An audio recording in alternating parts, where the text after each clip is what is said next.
The following program contains distressing scenes.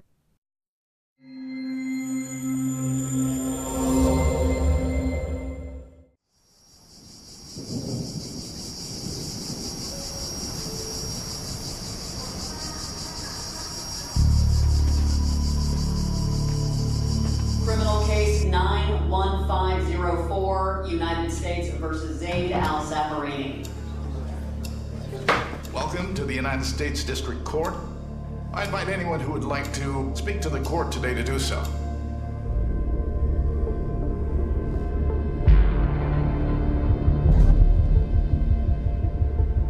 We never talk about it. 35 years have gone by, but some things stay in the memory. Mr. Mysell? Thank you, Your Honor. We are here to remember. Reports coming in on the apparent hijacking of a Pan American 747. We are here to recount. We are here to bear witness. We are here to punish. I hope he suffers. We are here for justice. Zafarini?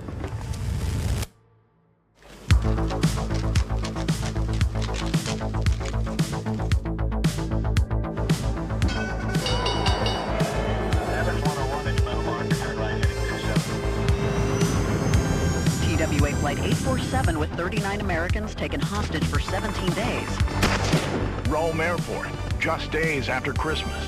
This incredibly dangerous and dramatic situation. Yeah, people are being held here as hostage.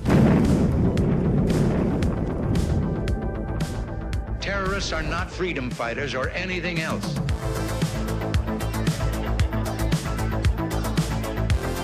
Palestine, it's a battlefield, and it is our land.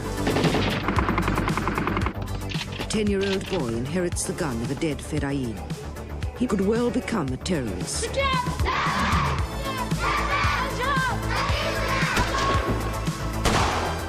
As terror spreads across the Middle East, the 80s have surely become the age of the airline attack. I hope nothing happens. I think we'll be fine. And of course, Libya has a finger in most terrorist pies. My fellow Americans, at 7 o'clock this evening, air and naval forces launched a series of strikes against Muammar Gaddafi.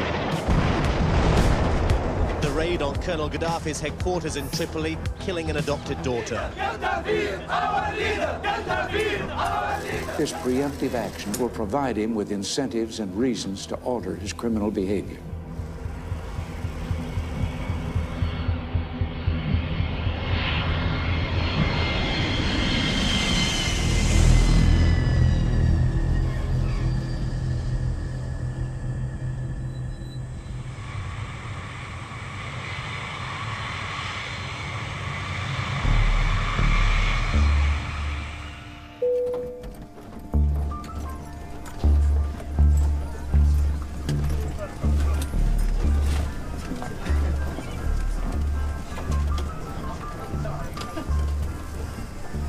Karachi was just to pick up passengers, drop off people from Bombay, and then carry on. I was desperate to get home. I had a couple of friends hiking with me in Pakistan. We had walked up to Broad Peak Base Camp, which is right at the foot of K2. Every day it was incredibly hot. We hadn't had a decent meal. And I felt exhausted at the end of all of that. In the Pan Am office, a woman said, yes, I have a flight from Karachi to Frankfurt to London. It was a business class seat. I had never flown business class, and I thought, this is fantastic.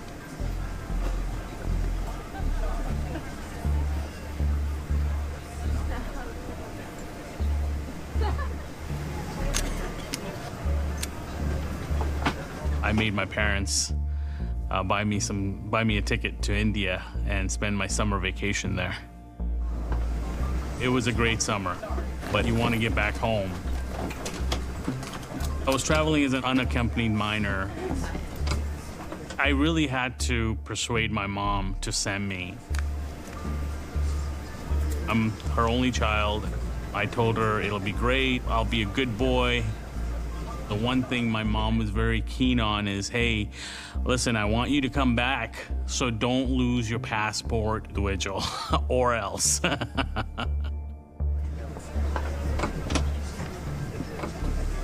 We were traveling to US that day. I finished my master's and she finished her education. And then we decided to move here for further studies. We were sitting in the aisle seat in the middle in economy class. My sister Sana and my brother Imran. 3 of us. I was 24. I was 24? I was born in 62, so I don't know how old I was. I stopped counting my age.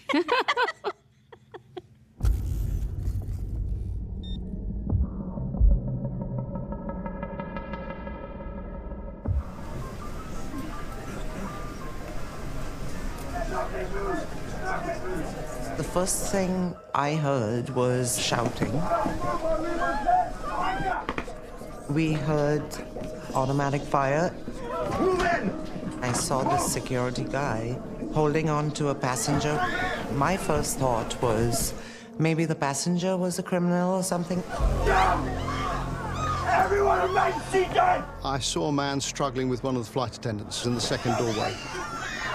I didn't think of sort of running away. I just stared at him and thought, that's a man with a gun. Everybody sit down! Behind me, in the front doorway, there was another man in uniform with a rifle. I thought that he was on my side. You have been hijacked! There were 4 of them on board. 2 guys came from the front. You two, look down, don't look at me! And then there were 2 guys at the back. They were wearing light blue uniforms, light blue uniforms. Look down! They look like safety guys. They are the policemen. And what's happening? Everyone sit down! Sit down! Hands up! I saw a man shouting, hands up. Hands up like that. Hands up like that. Up! We saw like the hand grenade, and that was the point when you just freeze. Look at me! Higher, up! Four, yalla! One of the guys looked like a kid. Nobody move! The young hijacker, he looked into my eyes. It's very hard for me to forget. Don't look at me! What I tell you? And he was a bit harsh, you know. Bit harsh? Hijack! Anyone move and they get hurt! My 11-year-old brain was used to going through drills, fire drills at school, earthquake drills. I mean, it's just another drill. It's a hijack drill. I do remember other children starting to cry, and I remember at the time priding myself because I wasn't crying. You two, look down! Keep quiet, don't move! You! I dialed the emergency number for the cockpit, and then I gave the code for a hijacking. On this 747, the cockpit crew is on the upper deck, so they would not be able to see what was happening in the main deck. My flight engineer, he came right back in the cockpit and was in a panic. I felt very frightened. And then we had the first announcement in English. Ladies and gentlemen, the group responsible apologize for the inconvenience caused. Their argument is not with you. They do not wish to hurt anyone, but if you make any sudden movement, you will be shot.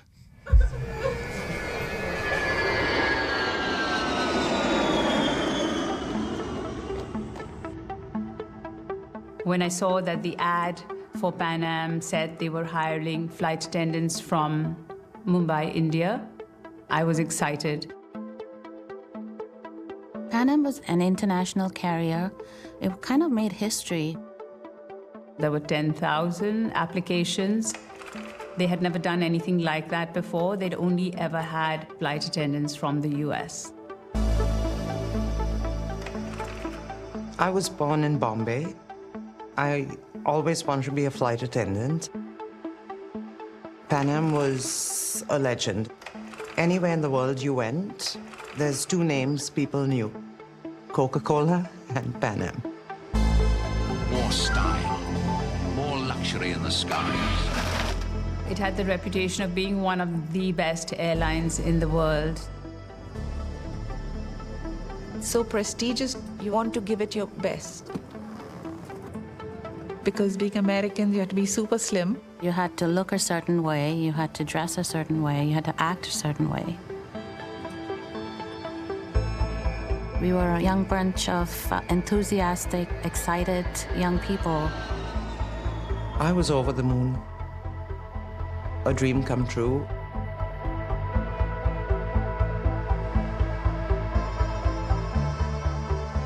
It was that bond that we shared.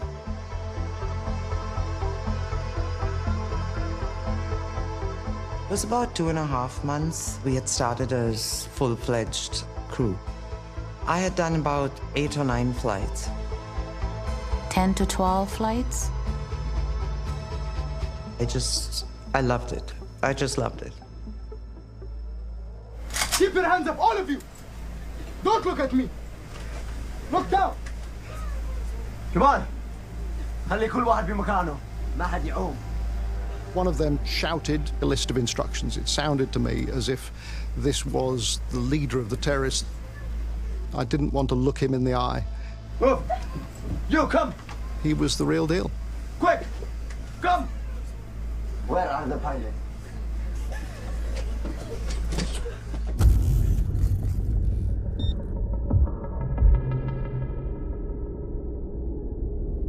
An aircraft on the ground, effectively immobilized, is the best solution to reduce risk of harm to hostages. We knew that we had to do everything we could to make this airplane unusable and to exit and get out of here. Your possibilities for survival are greatly reduced when the plane is airborne. Open the door, open it! Remember to keep the hijacker out of the cockpit if possible. Open the door! Captain, can you hear me? No! No! Key! I do not have a key, sir. Captain! Open the door. I had the key all the time. Open the door. I do not have access. Open the door. I'm asking them to open the Open the door. Captain, can you come to the door, please? This flimsiest door in the world, he just pushed me aside and kicked it in. In security training, crew members have been told to consider the possibilities of escaping.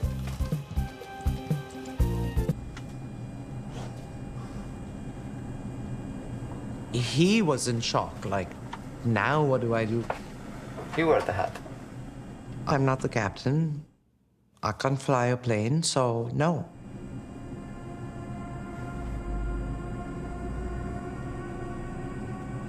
Move.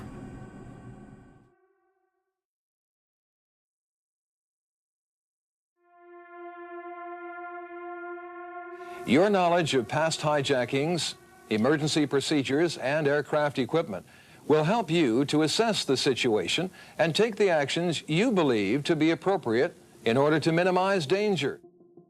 The cockpit crew had left, and I knew how they would have because we learned that in training. I felt deserted, that they had left us to handle this ordeal on our own. It was hard to leave the cockpit, to leave the flight attendants with these terrorists. You feel like you're abandoning them. You don't know what's going to happen, what's next.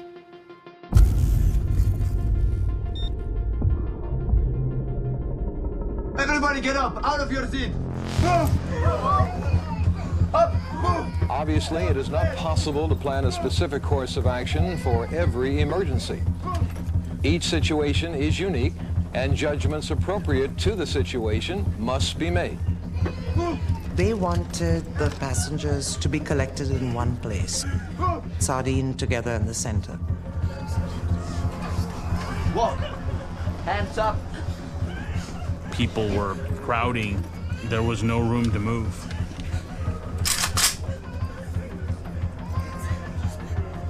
That's kind of when it hit me, like, okay, maybe this is not a drill.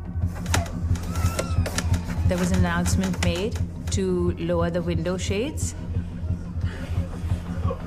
The people outside couldn't see in, we couldn't see out. We were sealed off.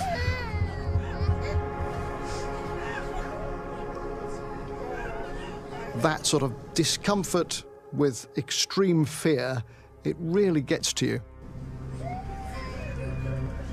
I just wanted to get up and scream. The gentle, plinky-plonky music that they used to play before they took off was on this endless loop. The entertainer playing again and again and again. It just played all day. Again and again and again and again. Don't look at me!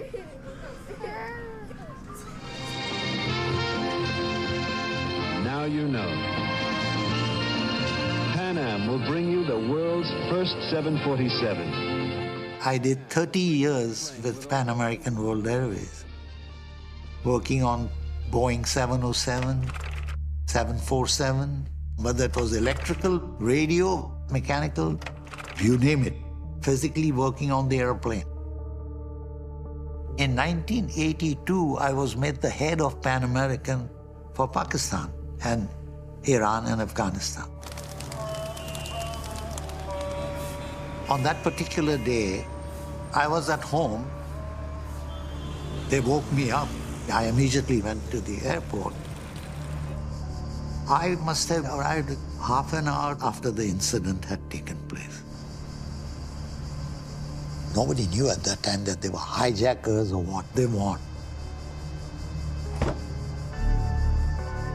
The door opened and one of the crew members called out, Please come and talk to us. and there was nothing coming from any of the government officials to say what we should do. It is their responsibility. It's not for me to do that. The main hijacker, he wasn't willing to speak over the megaphone, and I would speak on the megaphone. Please come and talk to us. I thought, if I don't go out there, and if this guy keeps calling out, he may do something drastic, because no one was coming in front of him. So I said, I have to go out and speak to them.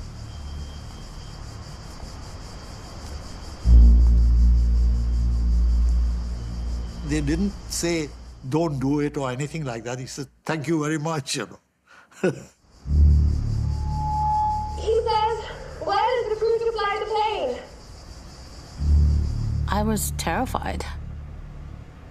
I too wanted the captain back. I have no idea where the crew have gone. All I know is that they've gone off the plane and gone somewhere. I was lying, of course. I was not going to tell him that they were in my office.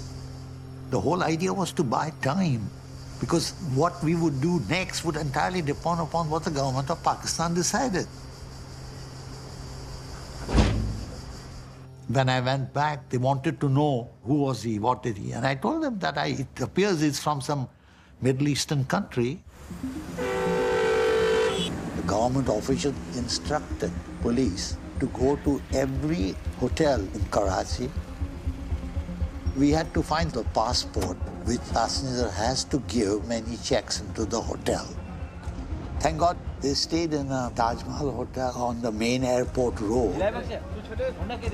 To work out was easy because they're all checked in together and they all had the same type of passport with them.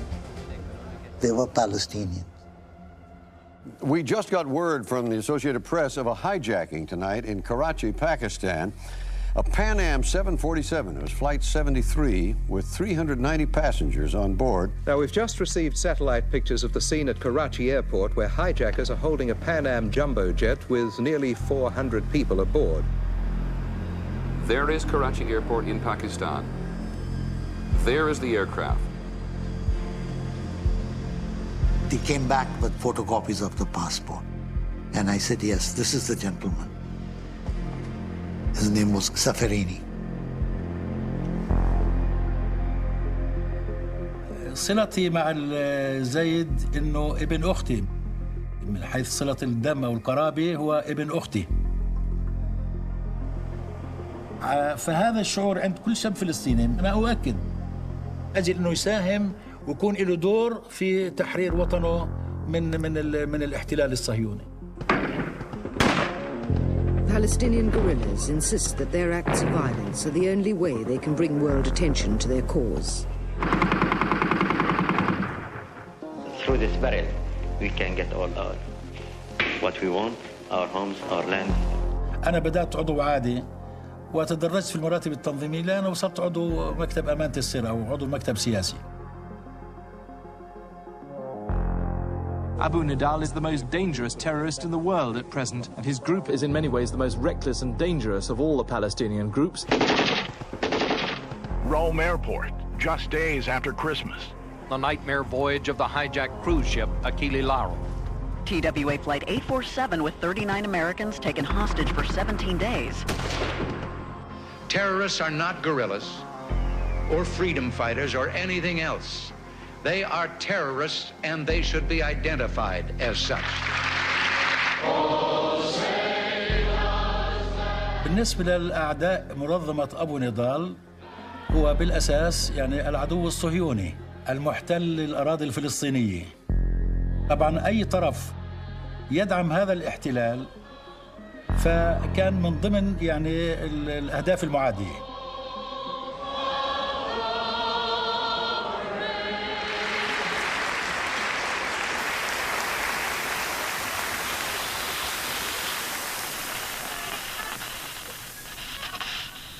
Safarini wanted to find out if they were on the news.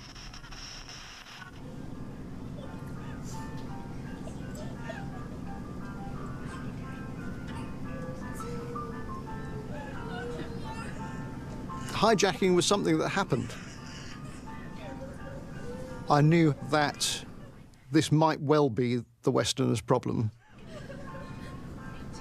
There was a Pakistani man and his daughter sitting just beside me on the floor. They were probably looking at me thinking, he's in front of us. I was sitting next to a middle-aged man and his wife. I just whispered to the man, "Where are you from?" And he muttered back, "North America." It's not something that I'm proud of, to think that, you know, I would prefer the Americans to be in front of me, but when it comes down to it, that's what you do. You work out the odds.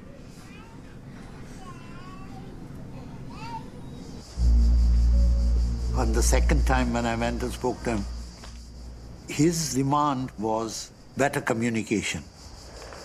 Okay.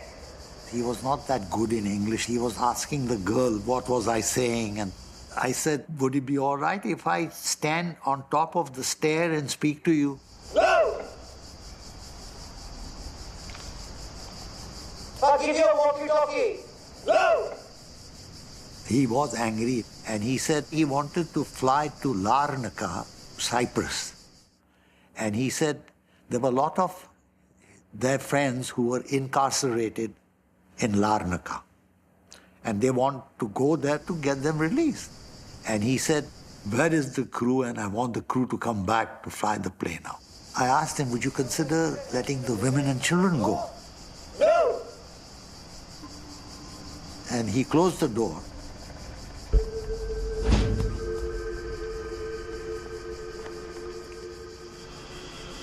The Pakistani officials' approach was, let's get the crew back and let's fly the aeroplane out. They felt that if anything happens to the aircraft on the Pakistan soil, the Americans are going to get upset. I was told by the officials that if need be, they would get a volunteer crew who would fly the plane out. And I said, I have the responsibility of 300 people on that plane. Now the plane is on the ground and we can negotiate, we can talk and solve the problem. But once up in the air, nobody has a control over that plane.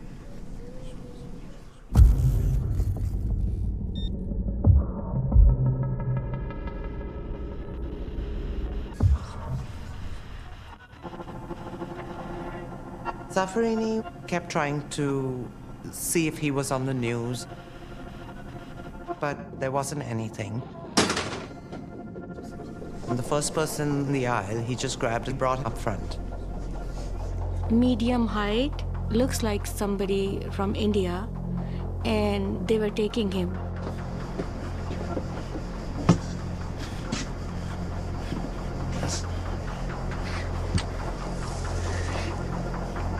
Zafarini said, if you don't get the pilots, I'm going to shoot him.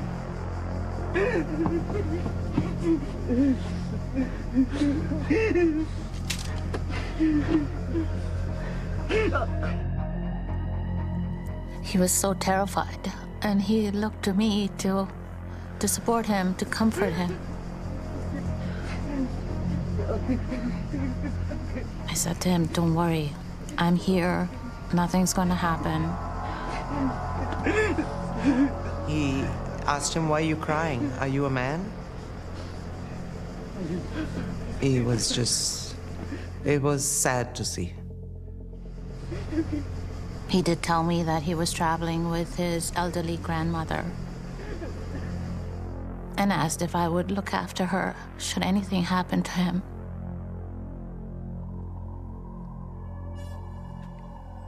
I assured him I would.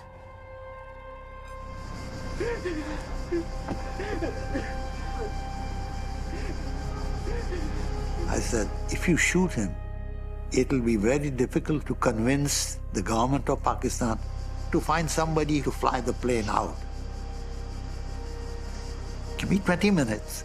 I'll go back to the officials, talk to them, and then maybe we can sort this out. And he said, okay.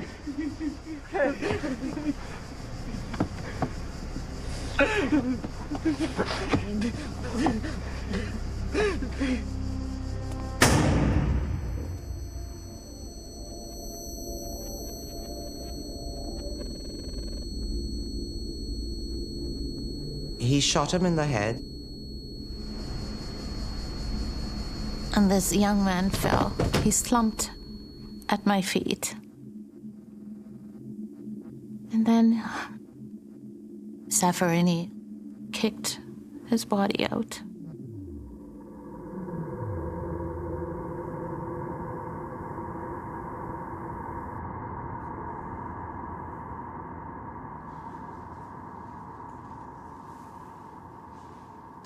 That was the turning point. Because he also said, every 20 minutes I'll bring one passenger and shoot him. Now the situation was totally different. Someone said they killed someone. Someone got shot. I don't remember hearing a shot, but the fact that they were starting to kill people made me really nervous. What did I do wrong was the biggest thought. Like, oh my God, how did I get myself in this situation? Why did I tell my mom I wanted to go to India?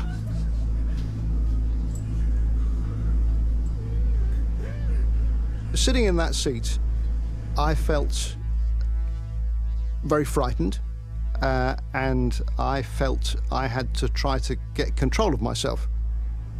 Zafarini was furious. They made me do it. They made me do it. I did not want to do it. They made me do it. He was talking about the Americans and the Israelis.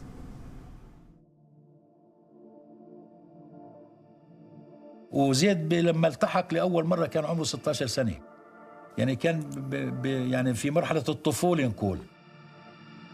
يعني هم معزولين فيها القواعد على أساس من ضمن برنامج التدريب والتهيئة للقيام بمهام وعمليات إنه أعدموا أحد أصدقائه المقربين أمامه. منظمة أبو نضال فما في وسيلة أخرى غير القتل.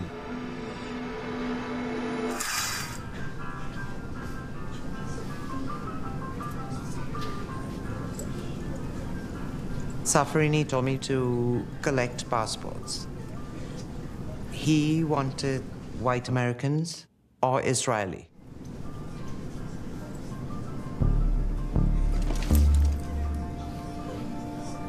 I took my British passport out of my pocket.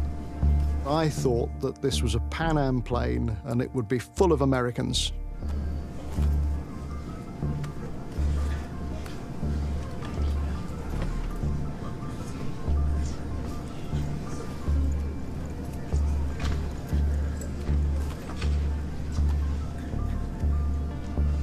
If they were white Americans, I just dropped their passports into their laps. I managed to drop quite a few that way. I heard Sunshine come up front, come back, come back.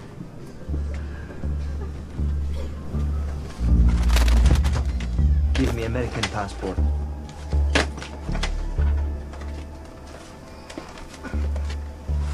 I wanted to try and hide the passports. I knew there was a risk. I knew the way he was standing, he could turn at the wrong moment and see me, but I was trying to keep the passengers from being killed. And I hid them under the seat.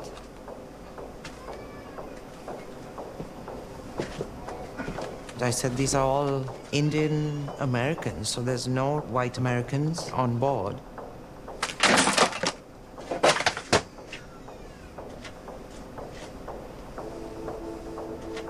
He said, who are these white people on the plane? We explained to him that they were different nationalities. You know, some were British, some Italian, there were Canadians. His frustration was building up because they've come into an aircraft which doesn't have American crew, doesn't have enough American passengers. The cockpit crew who were there left. He didn't know what to do now. It's no Americans. Now what?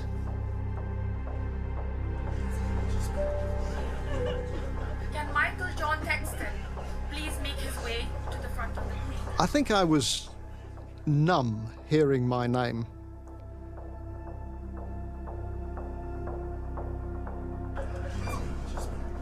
I was trying to convince myself that there was some innocent explanation and maybe they were going to let me off the plane. But I kept coming back to the fact that surely they were picking me out to shoot me. And it is not really possible to describe in words how that feels.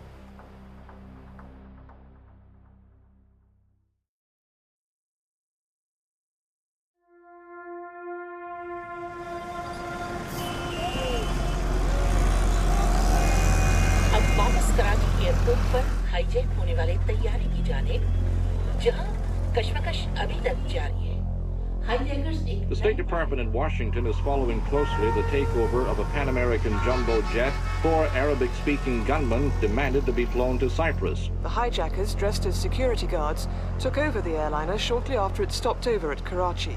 They're known to have automatic weapons with them and have already shot one passenger through the head.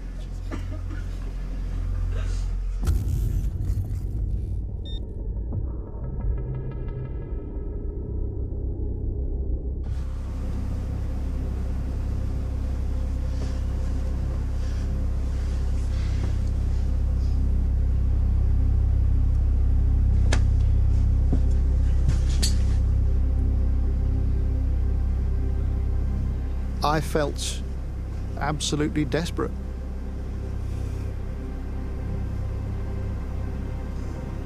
And I said, my parents have no one else, please don't hurt me. And I tried to say something about my brother's death, but he just waved a hand as if to say, I haven't got time for that. Peter was 6 years older than me. He was the one who did the exciting things. He was the doctor on an expedition to K2 in 1983, and he died of altitude sickness.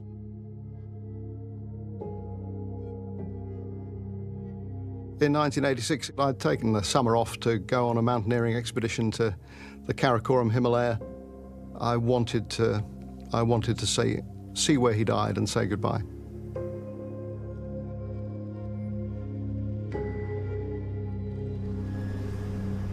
I was absolutely convinced that I was going to die. The main thing I thought about in that moment was how sorry I was for my parents. I thought about what they had gone through, what we had all gone through when my brother died. I just felt so sad that they had lost my older brother and now they were going to lose me as well. I whispered to one of the flight attendants, "Please tell my family that I love them very much."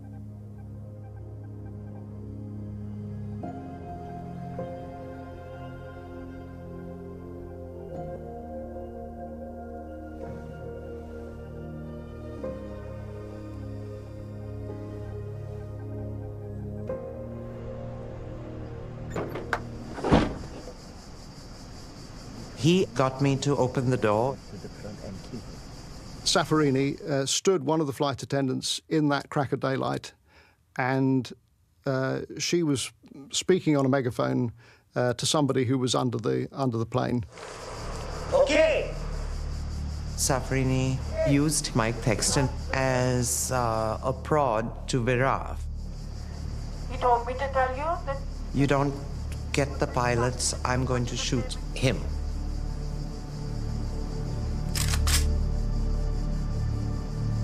I thought that Safarini would shoot me, and I'm just waiting for that to happen.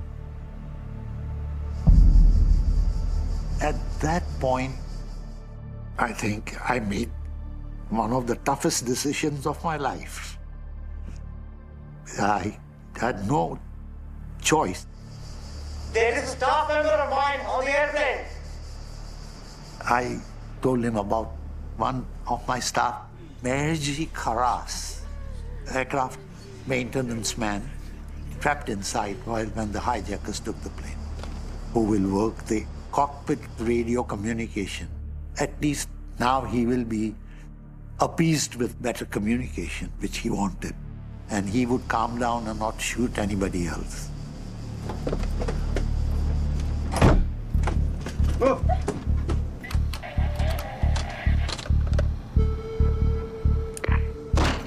Hello? Flight 73. Flight 73. I can hear you. The way it was set up was they would call the operations office of Pan Am. Pan Am Flight 73. Safarini was not fluent in English. He wanted to speak with somebody in Arabic. So eventually somebody said that, okay, we found a gentleman who used to work for Saudi Arabian Airlines in their catering services. And we roped him in to come and speak to him from the operations office in Arabic. The man had never done anything like this.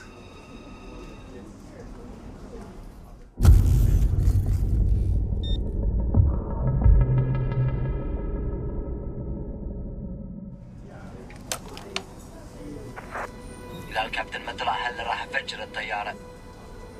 أنت راح تكون المسؤول.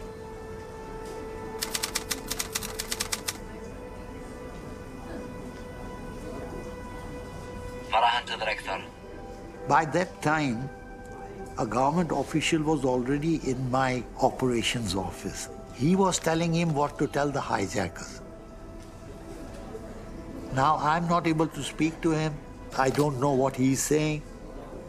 That was the most defeating thing for me.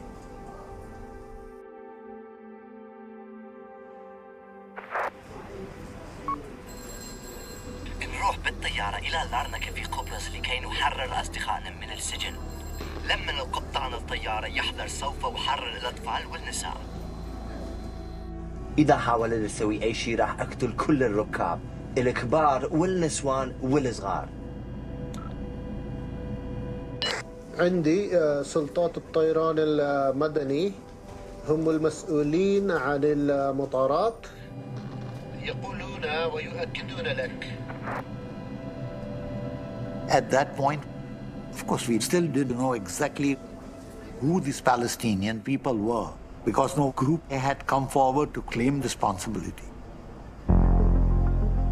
They've started the killing very early on. It must mean that they are one of the professional Middle East gangs. Possibly the Abu Nidal gang. Pan Am 73 in September of 1986, it's not a one-off event. Of course, Libya has a finger in most terrorist pies in one way or another. Reagan and Gaddafi had been confronting each other like hornets in a bottle.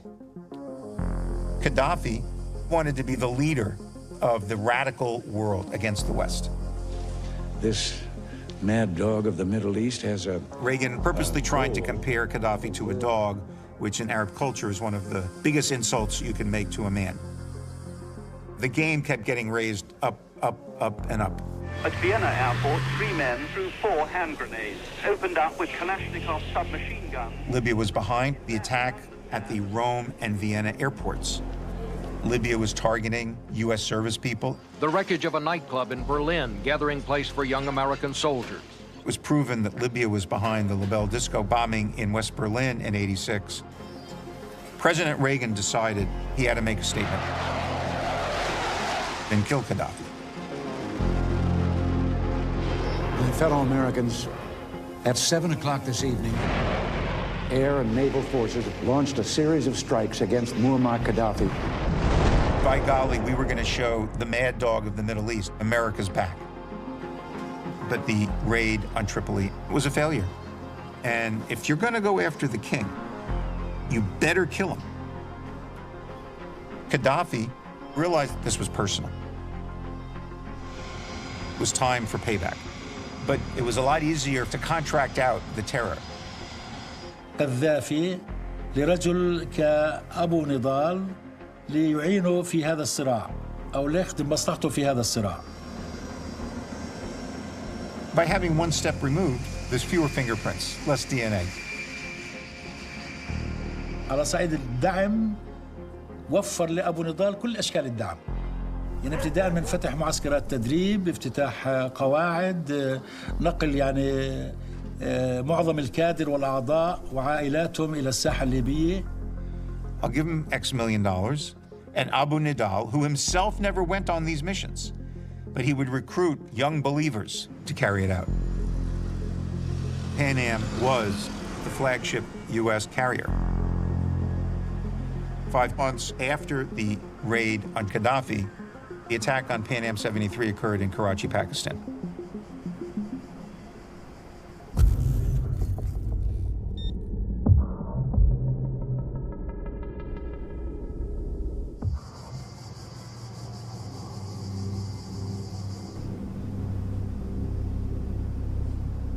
At some point in the day, they were going to make a demand, it wasn't going to be met, and they would shoot me.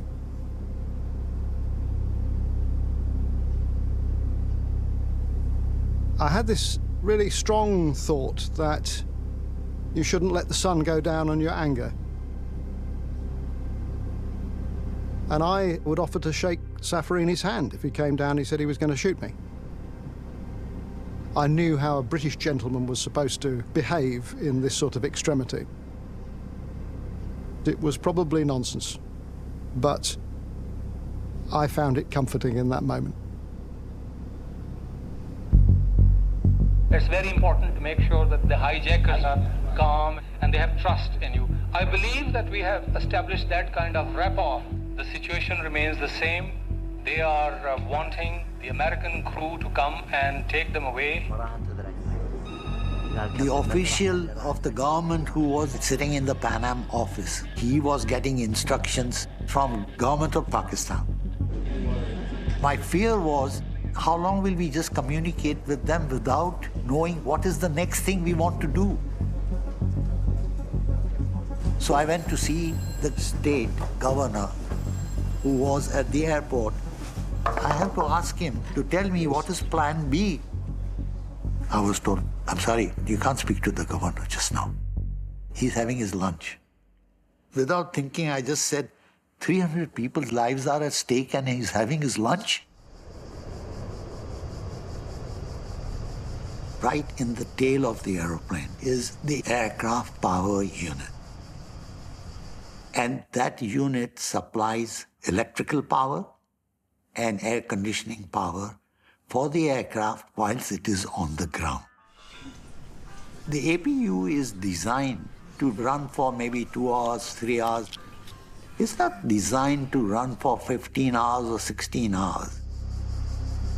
If the APU fails, the airplane will just heat up quickly and it will be stiflingly hot inside with people unable to breathe. And there'll be no radio contact, no communication, no nothing.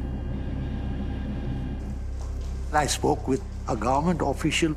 I said, we need to have a ground power unit connected just in case the aircraft power unit shuts down. And he said, I don't want any piece of equipment or vehicle near the plane.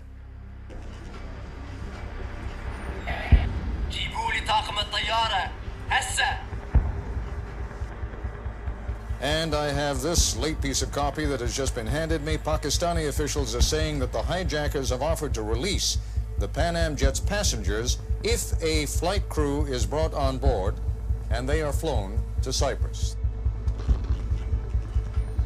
انه ما كانش في عنده نيه انه الهبوط في قبرص في مطار لارنكا. زيد استعملها حيله او في محاوله اقناع المفاوض الباكستاني انه يقنعهم بانه يعني يجي كابتن اخر او طاقم اخر لقياده الطائره. They communicated to him. Pan Am had arranged for a volunteer crew which was on its way from Germany, but it would take time.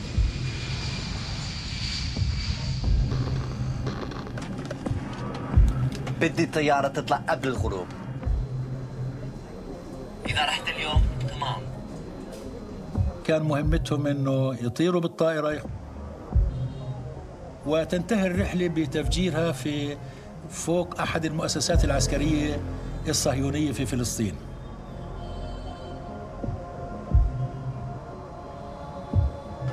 أول ما أوصل لارنكا خلص الأمور تكون تمام.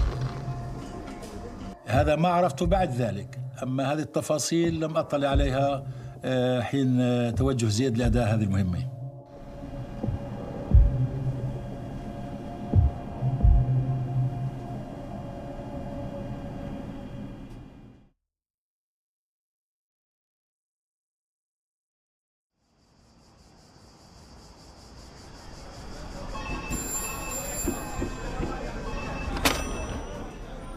By the afternoon, press people found out that we were in the operations room. They were trying to get into the office.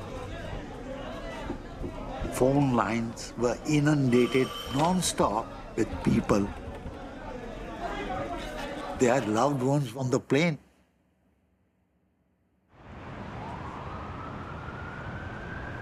I was in graduate school in Seattle that time. It was very early hours of the morning. My brother called me from Texas, and he said, it appears that Pan Am's plane has been hijacked in Karachi. My parents were coming here for a wedding, and the first trip out of the country for both of them was Pan Am Flight 73. They had never been outside the country, either one of them. The first reaction is just pure disbelief, and then there is this absolute feeling of terror. 400 passengers and cabin attendants are being held at this hour. The hijackers shot one passenger, it seems, through the head and threw him off the aircraft. Passengers were boarding for a flight to New York, but the cockpit crew escaped just before the takeover. Isn't this a dereliction of duty? Absolutely not. The commander of the plane did exactly what we expected him to do. Let me finish. It's long-standing Pan Am policy. Everybody was calling me, have you heard anything more? The hijackers demand that a new flight crew be brought to the plane in exchange for some of the passengers. And they promise that as soon as the crew is provided to them, that they will release the passengers. All these horrific scenes going through your mind, it is absolutely terrorizing. My parents were on that plane.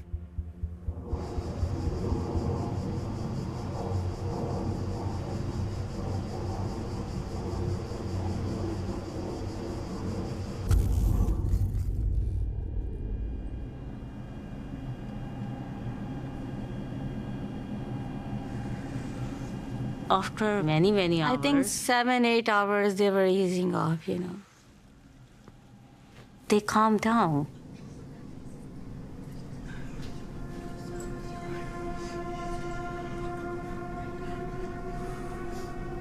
For a long time, we didn't have any food or drinks. We were well into many hours.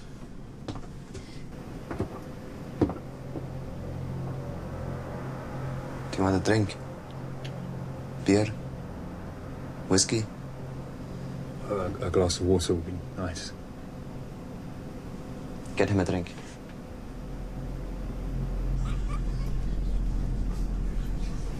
Eventually, I remember them passing out. I think they were cucumber and chutney sandwiches or something of that sort.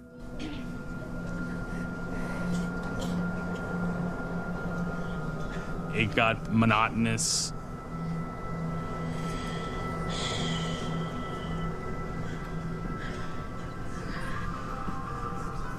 Your mind kind of focuses on different things. Like, wow, why do they keep playing this song? There has to be another song. I kind of shut down a little bit.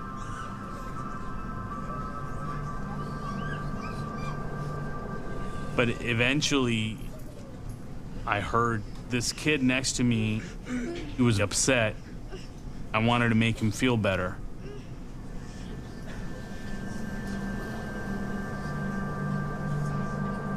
And playing with him made me feel better. A moment of happiness in this really tense situation. That little kid really helped me. Yeah.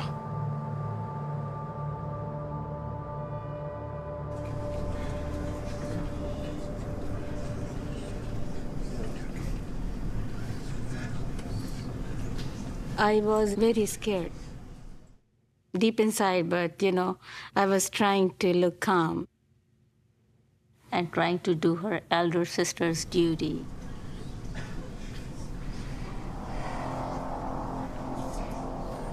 In that situation, it was so tiring, so boring. And my brother, Imran, started to get angry. He was planning just to take the gun from the young guy. My brother was 6 feet tall, and he was a sportsman. He was athlete, and he had all the qualities of athlete, you know. He said, let's go from this side, I go from that side, and we take the gun. They're gonna kill us anyway. Why they are all sitting like ducks? And I still don't know why people in that situation, they just sit and don't do nothing. Because they have guns in their hands. Yeah, so maybe 3 people will be dead, 4.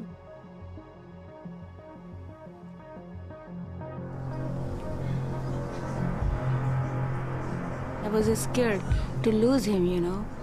I did not want my little brother dead. So I was telling him to calm down. Just hold on.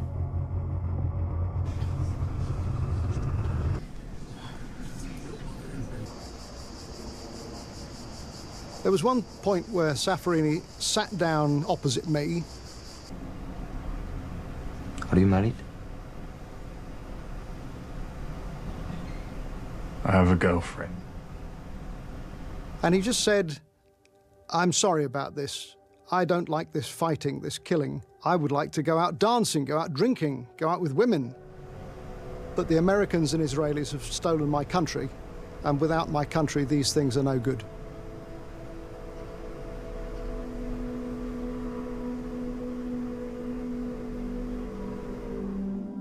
زيد مر في تجربة يعني علاقة مع فتاة لبنانية، ولكن ما استمرت بحكم ظروفه، بحكم يعني سفره في المهمة الأخيرة. I wouldn't in any way condone what he was doing. But I remember feeling sorry for him. He thought that terrorism would do some good, and yet it would only increase all of the anger and suffering, and I just felt that that was terribly sad.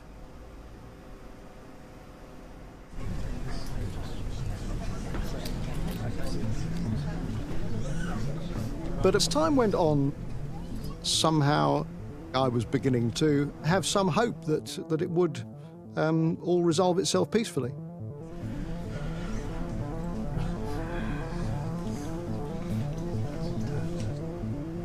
Safarini seemed to be in control of the situation.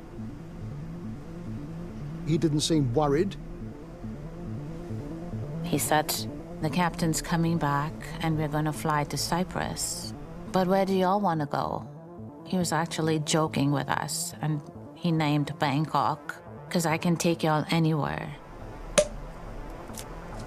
He said, it's my 24th birthday. And he asked for me to open a bottle of champagne.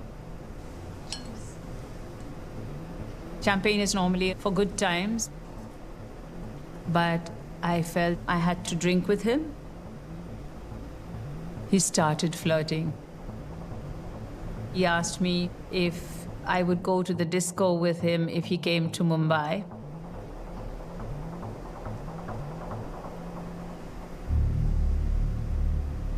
I saw a belt around his waist.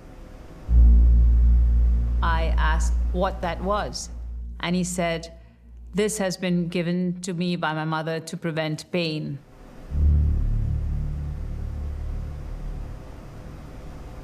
It definitely looked like it contained enough explosives to blow up the entire plane.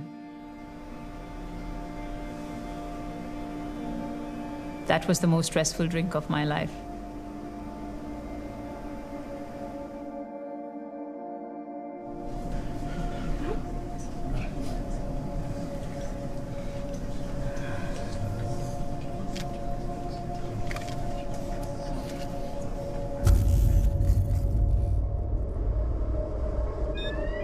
What is this? It's okay. Suddenly, there was a loud, jarring sound. Go! I told him, it's okay. It's just someone in the toilet smoking.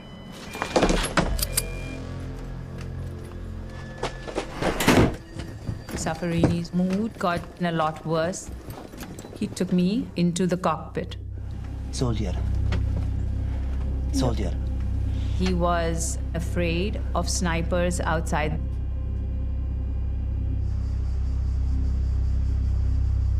Good morning. Pan American Flight 73, hijacked about 12 hours ago by 4 gunmen, is still on the ground at Karachi Airport. Now back to the hijack, and Pan Am in London has issued a telephone number for anyone concerned about passengers on the Karachi jet.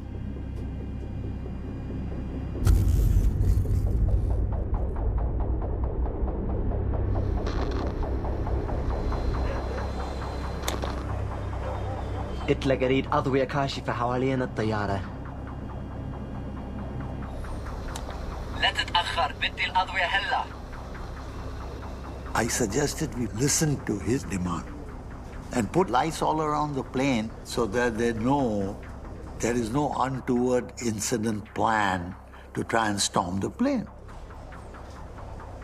The officials wouldn't listen. سلطات المطار تحاول بالتشغيل العضوية.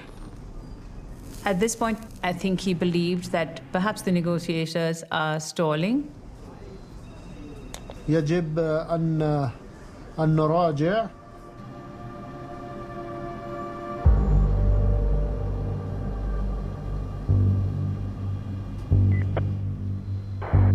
تسمعني؟ Safarini was upset. Clipper 73. When the cockpit radio came on, he told me, ignore it.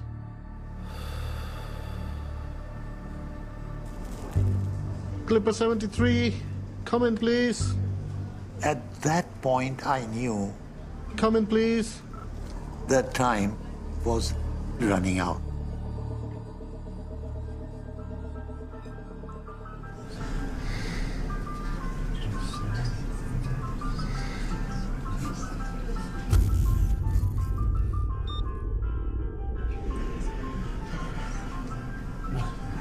After running for 15 hours or so,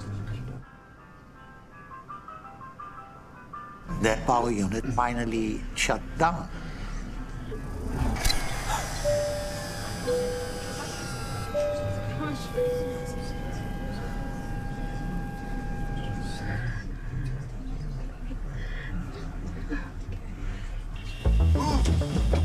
What is this? Karachi explained the power had failed and that the emergency lighting would not last for longer than 15 minutes, after which it would not be possible to restore the lights at all and there would be no power for the plane to take off. There was a very bright light right above the first officer's seat. Cover the light. And Safarini believed that people from the outside could see very clearly into the cockpit. Clipper 73. They said the aircraft is not responding when we are calling out. Maybe the APU has failed, which means there is no way. Talk to the hijackers. I said, I've got to go and take a look. Out! Wake up!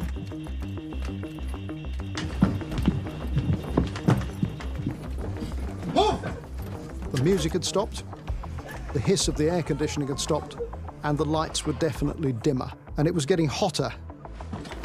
Hey! Yalla, Nudi! Up! Jamal shook me awake, kept pushing me. Go! Sit down! And everyone be quiet! Get up. Get back. Safarini saw me right in front and he told me to go behind. So I climbed over two people and he made me go further behind. I said, is this okay? And he says, yes, sit. I saw a window seat this time, and I thought, I'm back with the others. I stand the same chance as anybody. This is unbelievable. I sat down on the floor with Karaz seated in front of me. It became challenging to even take a nice, fresh breath of air. And I just wanted to get out of there.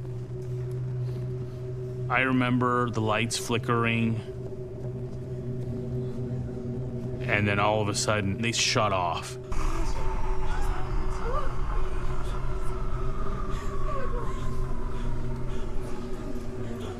شو عم بيصير زايد؟ انتظر كهرباء. You, up. Safarini said, make an announcement. I am trying to restore the lights. Please stay quiet and do not move. Sit. When I got there, the airplane, it was in total darkness. I said, let's put the tarmac lights on so they know that there's nothing happening. And he said, there's no switches. We cut the wire to put the lights off.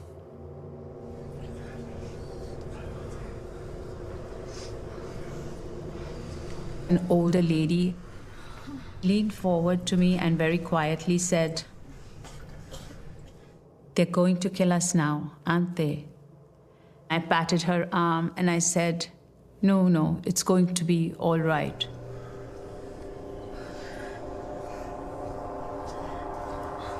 Everybody was bracing themselves for whatever it was that was going to happen.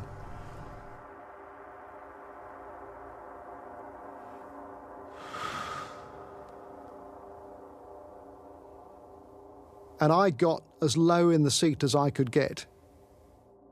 I prayed. I prayed continuously. My brother, he told me, just pray to God and remember our parents. This is, we're gonna die.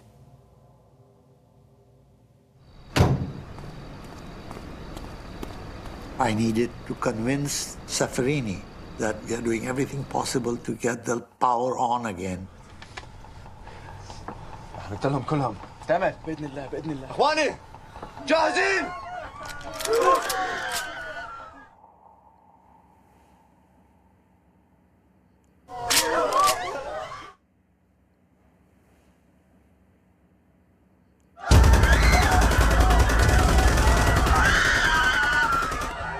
I instinctively dropped in between my seat and the seat in front of me because I didn't know what was happening. And I felt gun shells hitting my arm.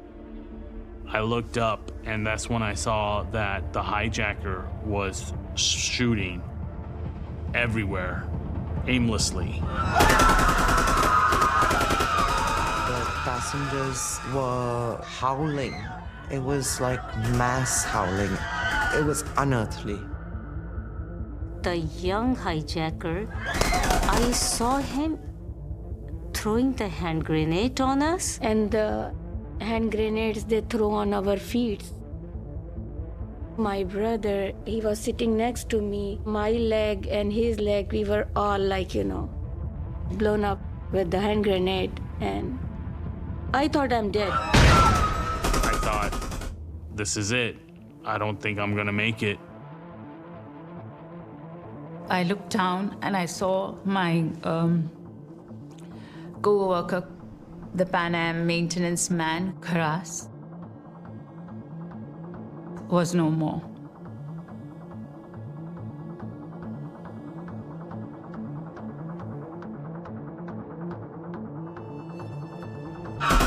Someone started climbing over me, get into the aisle. So I reached for the little boy who I was playing with. As I reached out for him, I just saw him laying there like he was sleeping. I just blocked it out of my mind, and I just kept going. I feel guilty. Like, why did I live and he didn't?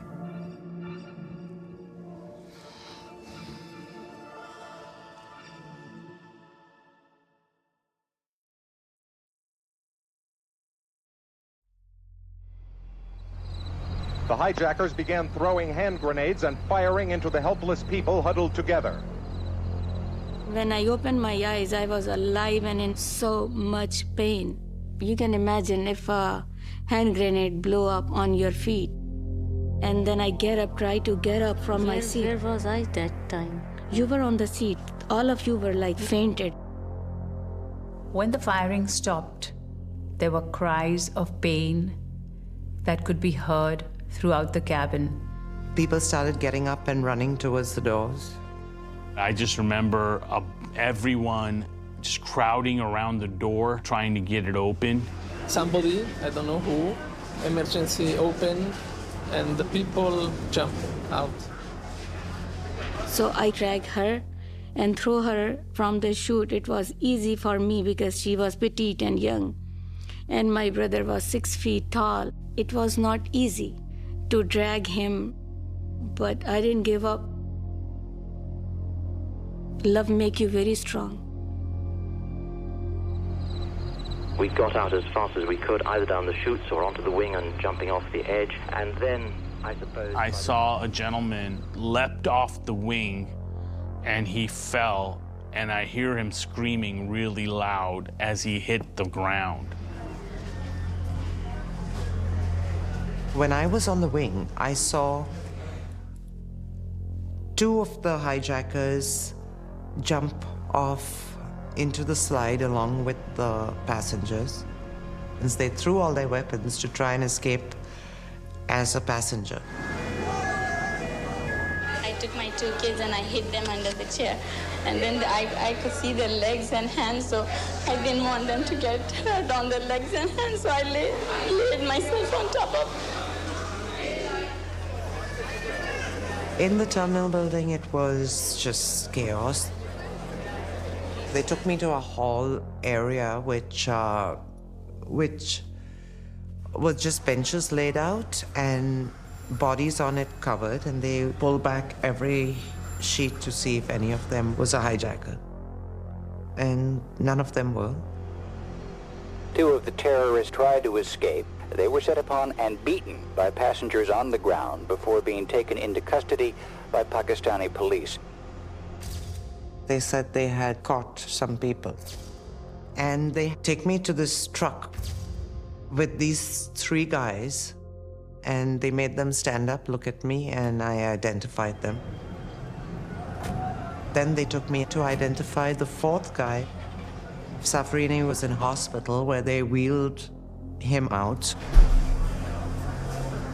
Safrini was injured, shot by one of his own men. At the hospital, it was a scene of complete chaos.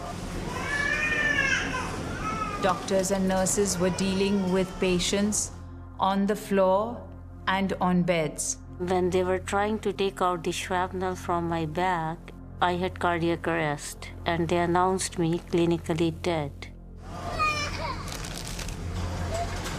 I saw a flight attendant Mirza on the floor, and I went to a doctor and I tugged at his sleeve and I said, "Come and help me." And he said, "Everybody here is a critical case."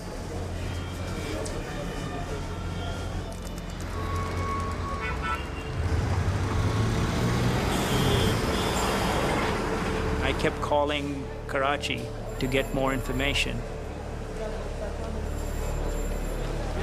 Eventually, I got a call that said that your parents are safe. After I got the news, it was this tremendous relief. I can still remember thinking, this is not real. I'm going to wake up in a minute and I'll be back on that plane.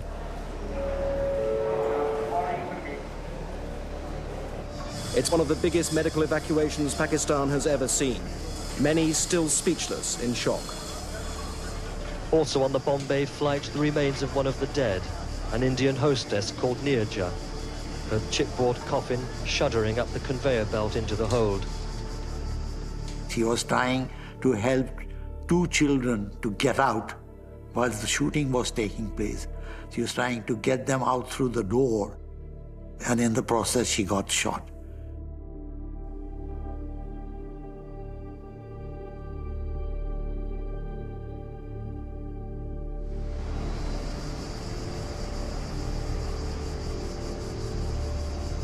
Saturday morning, my mother called me.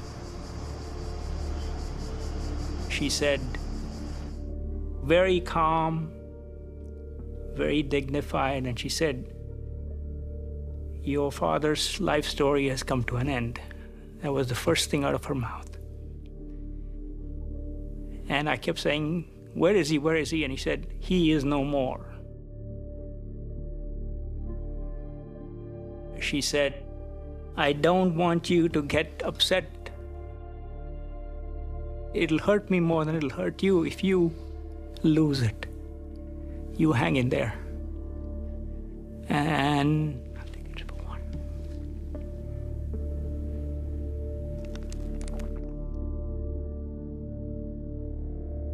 We keep asking everyone, how is Imran? How is Imran? And later on, we find out that the whole hospital was guided not to tell us that he's no more with us. Some of the shrapnels go into his head. He got heart attack and he died. During a long that time, I thought he's alive.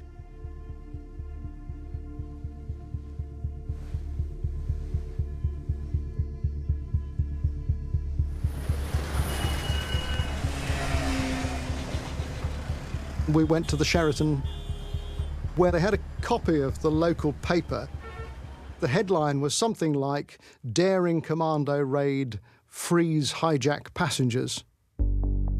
Army commandos approached the aircraft. The hijackers apparently saw them and began shooting, and the commandos stormed the plane.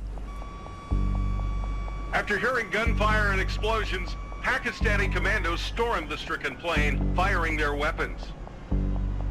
There were no commandos there to save us. No, there were no security forces around the airplane. I looked when I came out. I specifically looked under the airplane and on the sides. There was no Pakistani action that I know of. They didn't. That's all the fallacy. No commandos came on. They do say that a lie goes round the world before the truth has got its trousers on. It turns out that Pakistani commandos were actually storming the plane at the same time the panicked passengers were rushing through the emergency doors.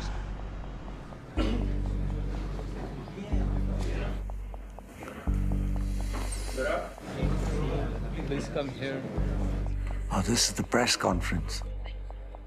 How could four hijackers inside the plane, busy shooting at passengers, hold back your commandos who you'd had all day to get into place?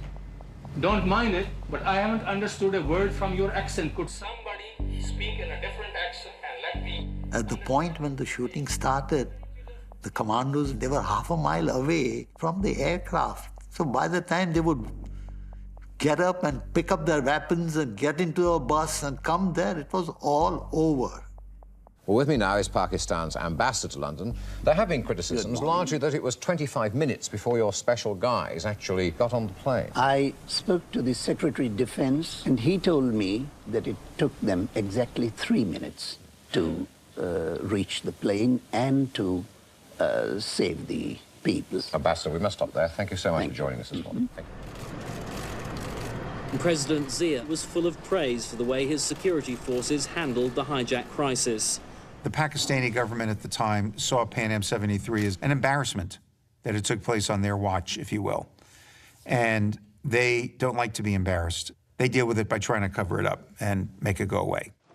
I'm very proud of that because I think the handling was professional, it was bravely handled, and the result was totally what we expected. The FBI turned up in Karachi and interviewed people. But General Zia was very firm that the Pakistanis would deal with the hijackers. We have now a very effective law, the punishment of which is death sentence. So I was aware of the trial, and as I was aware that they had been found guilty and they were given a death sentence. I just assumed that that was how it was going to stay. But after various reductions, that just came down to being a 15-year sentence. A very short time for all those deaths. Libya today categorically denied that it was involved in any way with the Karachi hijacking. Politics, it's a game with rules that are not written down. And that's why professional diplomats and politicians play it. Administration officials have been extremely cautious about linking Libya to the Pan Am hijacking. Libya and Colonel Gaddafi, we cannot connect this one at this time. Are you going to look, however?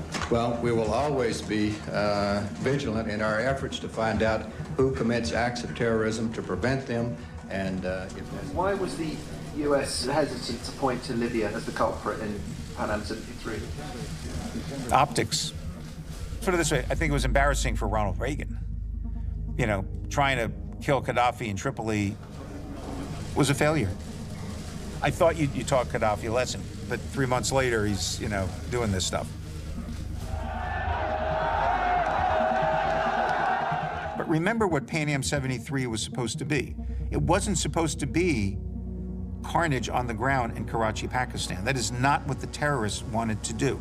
They wanted to hijack a jumbo jet loaded with fuel and passengers, crash it into a symbolic target in a spectacular suicide mission, if you will, and do it in a way that it'll be broadcast around the world and in every newspaper and every television station for months and years. Clearly, Pan Am 73, in hindsight, was a forerunner of the attacks of September 11.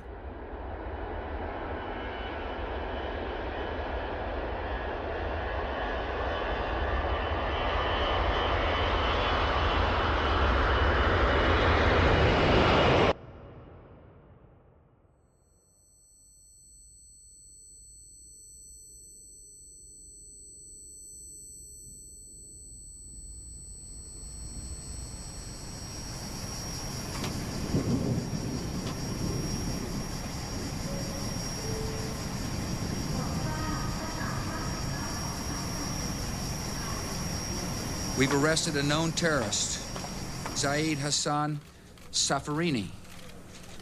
He's not affiliated with Al-Qaeda, yet he's an example of the wider war on terrorism and what we intend to do. Safarini? We got him, and today the United States of America will charge him with murder.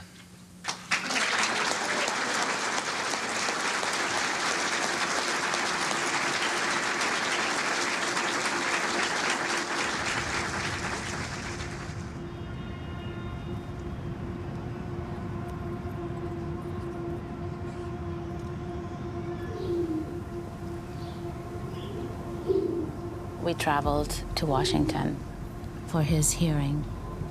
They were calling upon all survivors, witnesses, family members, crew, to testify in court. I thought, I have to see what happens to him. He was the man that was going to shoot me. I didn't want to go. I didn't want to see his face. I wanted him to be dead.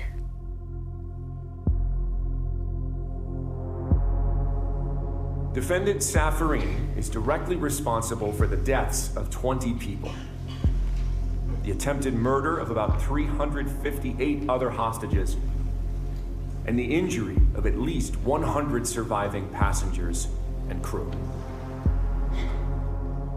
It was a shock to see Safarini in shackles, surrounded by marshals.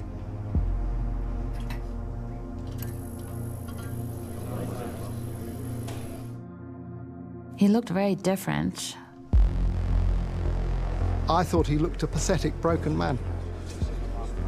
I do remember calling him a murderer and how he cost the lives of many people and how he just didn't hurt them, he hurt their loved ones and their family. He spoke with a dead voice, like, I am sorry for what happened, blah, blah, like, no remorse at all. I don't think that any apology that he could have given would have remotely satisfied the people who were so angry with him. I'll be very honest. I didn't wish a death penalty for him, simply because that would be too sweet and too sudden for him.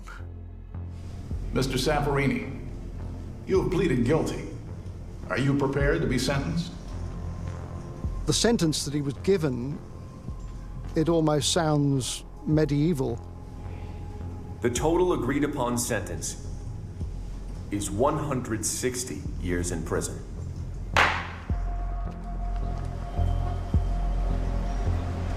I'm disappointed.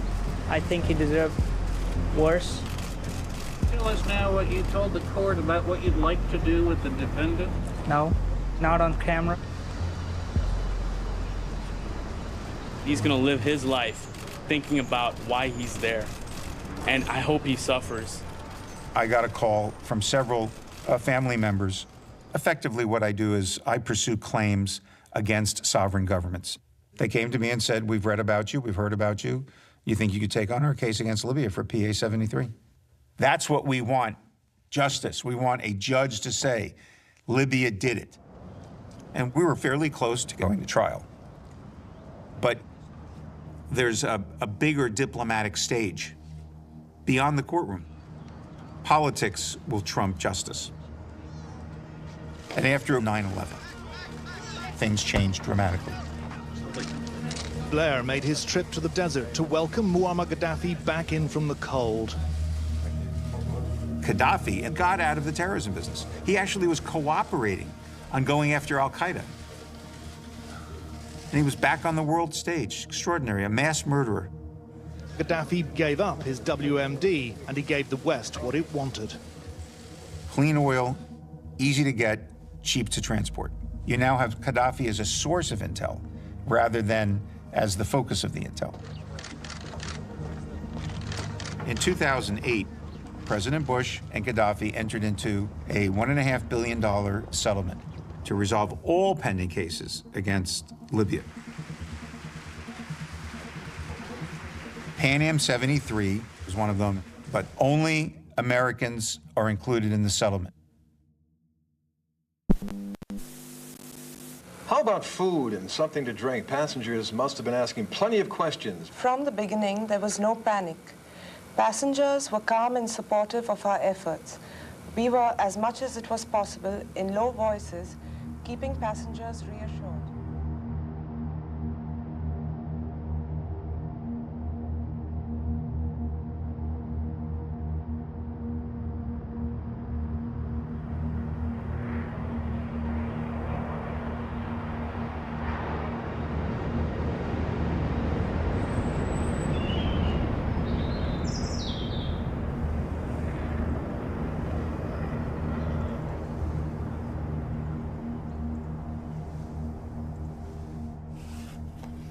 They had an award ceremony where the Hijack crew got a pen. It has a Pan Am logo on it. A gift for your... For whatever, our bravery. I don't know what it was for. It was just a gesture. And, yep, I've kept it all these years. And this is a letter from one of the passengers. I want you to know how appreciative I am of the courageous action you took in hiding the passports of the American passengers. My sincere thanks for your quick thinking and bravery. I hope to hear from you soon. It's a nice letter. Yeah, it is. It was nice. I didn't expect anything like that because everyone was so traumatized, you know. It was nice of him.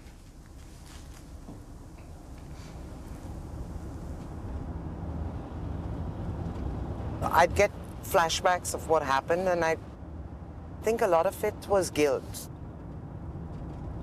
And I think that was the most difficult thing to carry on with. Not because I survived, but because I couldn't do more.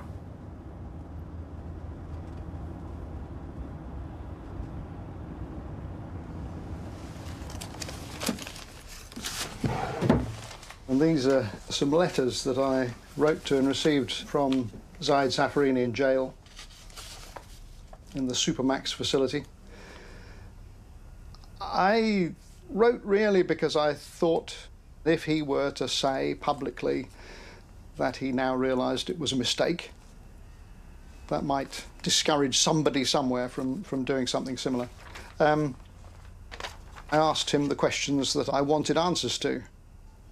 I've never understood what triggered the end of the hijack and the violence. He said, I will be more than glad to discuss with you any subject you wish to talk about. I strongly believe this is your basic right to know everything. If you wish, you can send me your phone number, and I will try to call you one day.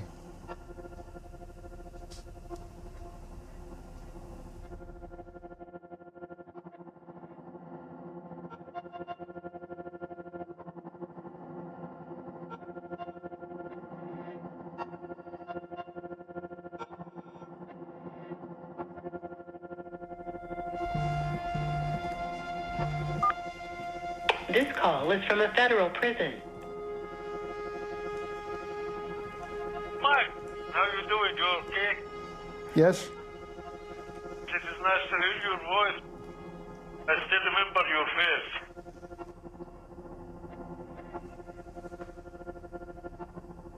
I remember everything. I cannot forget that, dear. I just wonder, what did you hope would happen? Oh. Do you remember? I want to escape from the life I was living at that time. I have problem with the organization, and I know they are going to hang me sooner or later, like they did to my friend. I was heavy drinker. I was just a mess. So I don't know what to do. So I thought it's the best way just to go on suicide mission, and that's it. I'm so sorry for that, you know. Suddenly the light went dim in the plane. I was just panic. I don't know what to do, how to give myself up, how to die. I don't know what to do. It was panic, Mike.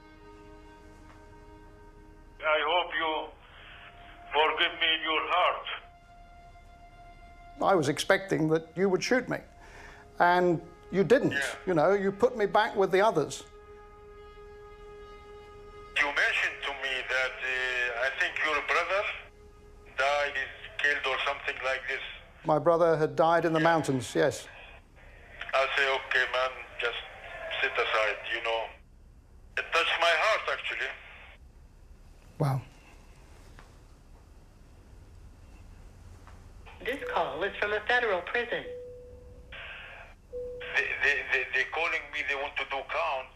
I am so glad I heard your voice. Thank you, Zaid. Goodbye. Bye-bye.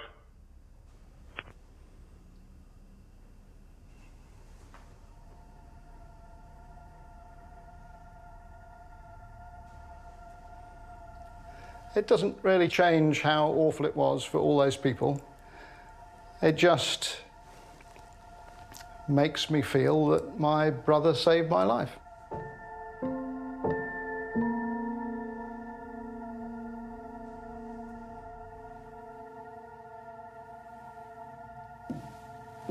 This is a picture of my brother, Imran.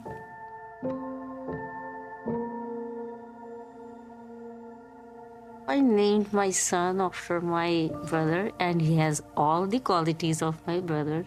He's very brave. Oh my God, it's something else. Sometimes it feels like he has his soul. He's very bold. He's very kind, compassionate, and